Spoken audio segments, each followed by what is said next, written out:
Alright, so in this particular video, we have a man of 80 kilogram that weighs 784 newtons on Earth's surface. It says how far above the surface would he have to go to lose 14% of his body weight.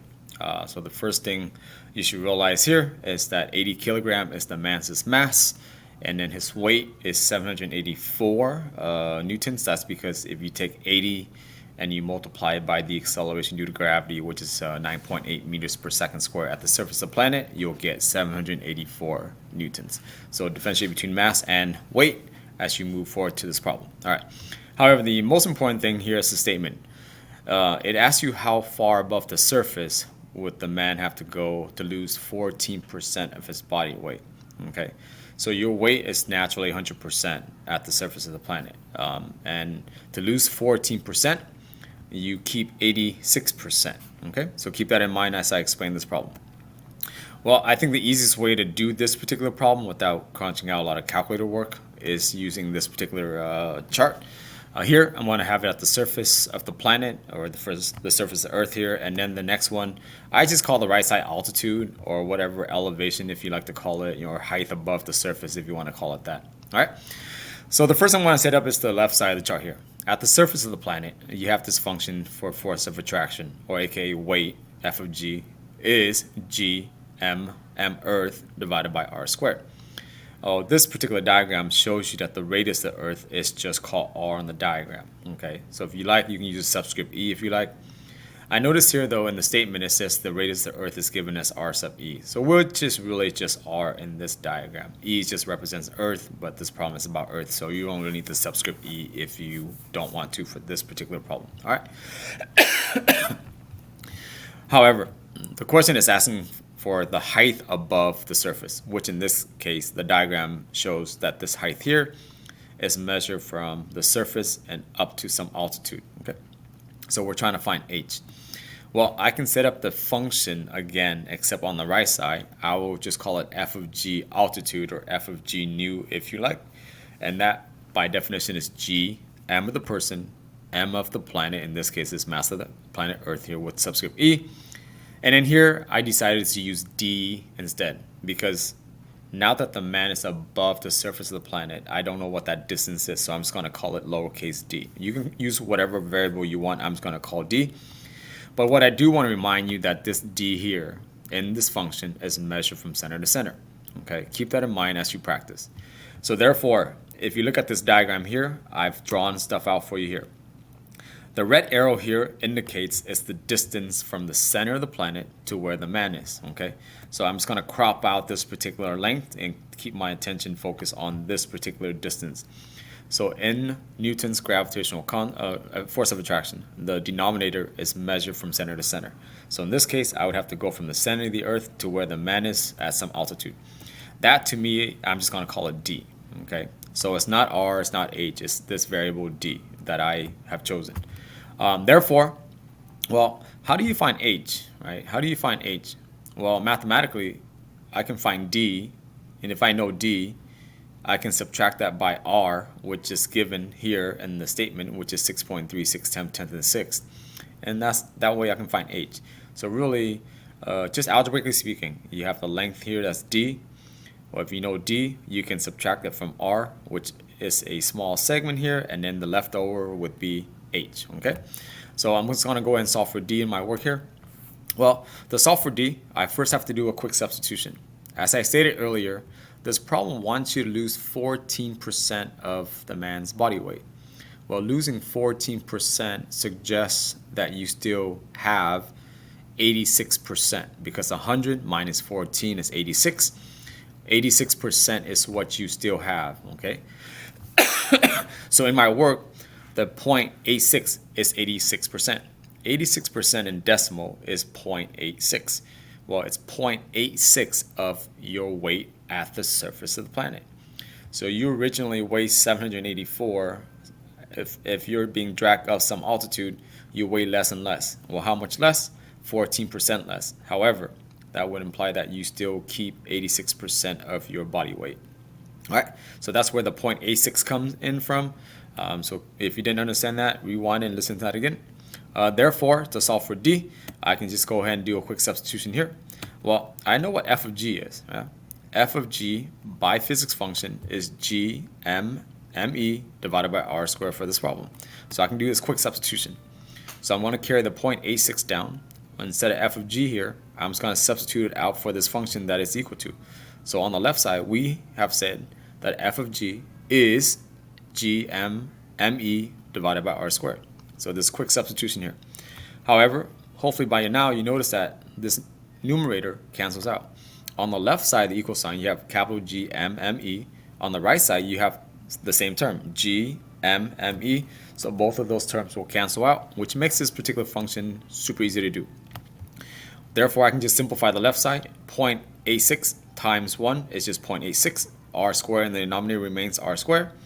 When you cancel this term on the right numerator out, that disappears, but in place of it, it's just a 1. Right? So when you cancel things out, the only thing left is just a 1 as a placeholder here.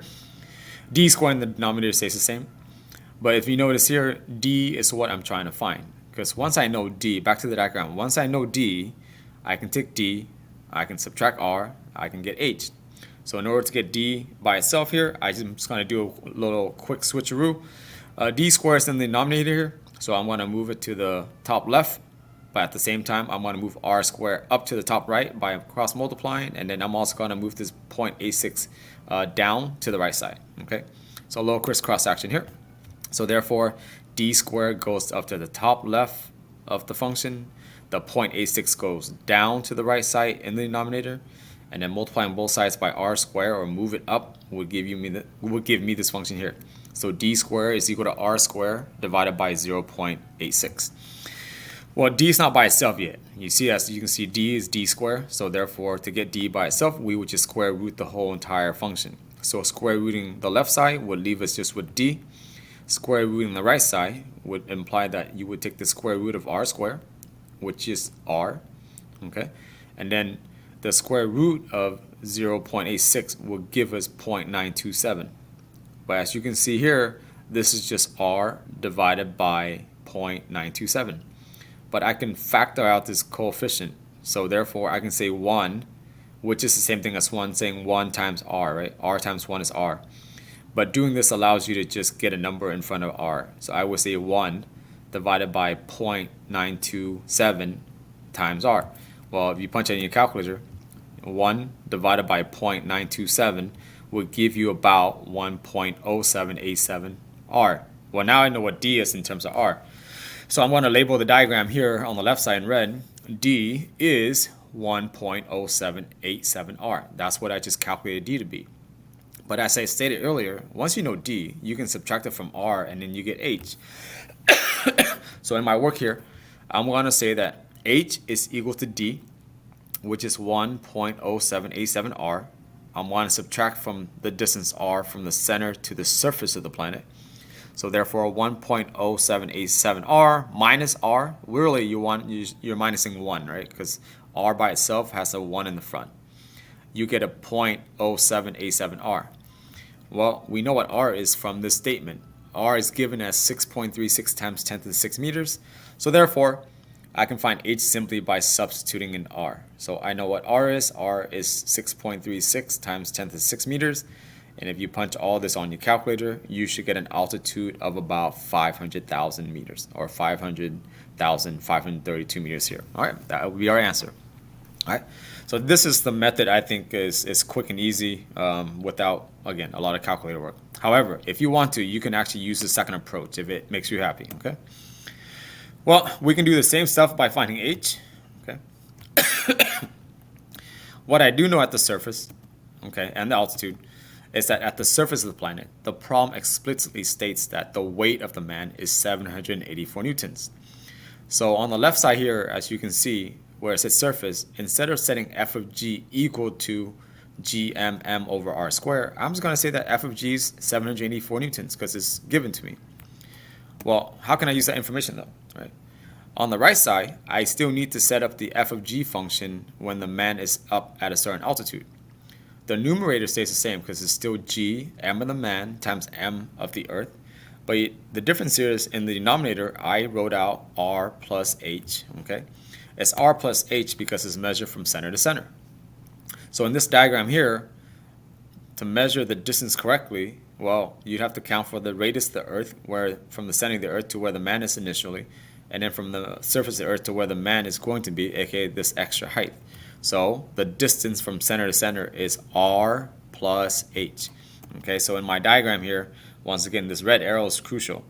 Instead of calling it d, I'm just going to call it for what it is. It's r plus h. So therefore, I can use this in now my function. But what I do know, though, is that the man's weight at this unknown altitude is 86% of his given weight. It's 86% because, again, you're only losing 14%, suggesting that you still have 86%, and 86% in decimal is 0.86 in case you didn't catch that at the beginning of the video. The only thing I've done different here is replace the weight of the man for what it is given to me, okay? Therefore, I know that f of g, though, right, is 784. So I can replace f of g with 784. So this just tells me 86% of my weight at the surface, which makes sense. Here on the right side, I just replace everything that I know. G is 6.67 times 10 to the negative 11. The mass of the man is given up in the top left here in the statement. It says a 80 kilogram man. So the mass of the man is 80 kilograms. The mass of the Earth is given in the statement here. Okay, so at the end of the original statement, it tells you the radius of the Earth and the mass of the Earth.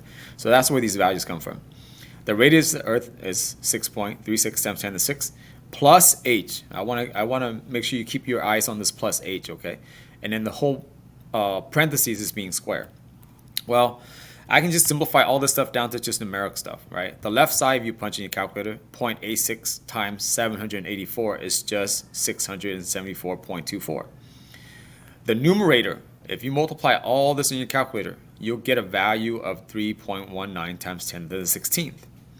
And then the denominator I haven't touched, right? I'm just simplifying calculator work wherever I can. Again, I'm just multiplying 2 numbers on the left side, and then in the numerator, I'm just multiplying 3 numbers. But now what I notice here is, though, I'm trying to find h, right? Ultimately, because that's what the question is asking. How far h above the surface? I'm trying to find h, but there are 2 things I need you to notice here. H is inside the parentheses, and not only that, h is in the denominator of the function. So the first thing I like to do is move this entire denominator with the square to the left side, and that brings it up to the numerator. But at the same time, I'm going to divide both sides by 674.24 just so I can combine like terms. Okay, so I'm going to do a little switch, and there's that arrow. So the denominator is not going to go up. The 674 is going to go down. But if you punch this in your calculator, 3.191 times 10 to the 16 divided by 674.24, because once you switch, the 674.24 is in the denominator, that simplifies down to 4.733 times 10 to the 13th. But h is still not by itself yet. This whole left side is being square. So the easiest way to find h, instead of foiling, is actually to square root both sides. Square rooting both sides will get rid of the square. Okay, so but what you do on one side, you got to do the other. So make sure you square root both sides. So square rooting both sides, just get rid of the square. Watch my cursor. Again, the whole term is being square. So taking the square root of both sides, just get rid of this exponent 2. So I'm just going to rewrite what has not been canceled out, which is 6.36 times 10 to the 6 plus h. Now, if you take the square root of the right side, you get 6.879 times 10 to the 6. Well, as you can see here, h is almost by itself. The number here, the radius of the Earth, is just a coefficient. The right number is just another coefficient. So here we just combine like terms. So to get h by itself, I'm just going to subtract 6.36 times 10 to the 6 from both sides. So I'm just going to move it, and when you move it, it changes sign, so it becomes minus. So if you take these 2 values and you subtract it, the difference is going to give you about 520,000 meters. I know it's not exactly the same as the previous slide, but the big number here is 520,000, okay? There is rounding, there is decimal involved here, so of course you're not going to get exactly the same number unless you carry your answers over and over on your calculator. But here, there is a bit of rounding involved, but ultimately the answer is going to be 520,000 meters. So as you can see, it comes out the same. Pick a method that works best for you. Okay, I like the first one. As you can see, it's just less number to deal with. All right, I hope that helps. Stay nerdy, don't be whack.